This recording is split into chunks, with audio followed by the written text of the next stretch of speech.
சாமி பற்றி சொல்லும் போது மட்டும் நான் கடவுள் நம்பிக்கை கொண்டவங்க. ஆனால் நான் ஒரு திராவிட பெண்.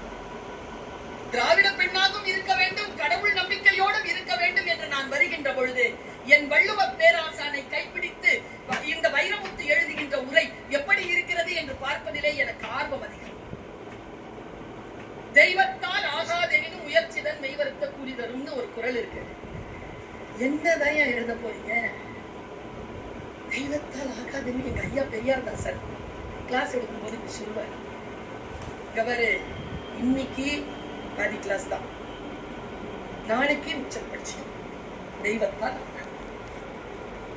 அப்படி முடிப்பார் கிளாஸ். இவர் என்ன எழுதுகிறார் என்று பார்த்தேன். என்ன ஒரு சொல்லை எடுத்து போட்டிருக்கிறார். பல மொழிகள் அறிந்தவள் நான்.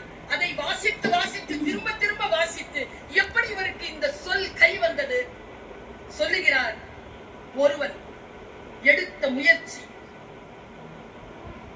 காலத்தின் என்ன சொல் பாருங்க. தெய்வத்தால் ஆகாது என்பதற்கு கவி பேரரசு போடுற சொல், கால மாறுபாட்டினால் ஒரு செயல் முடியாமல் போனாலும் அந்த முயற்சியில் உடல் வருத்தம் கொண்ட அளவுக்கு அது ஊதியம் கொடுக்கும்.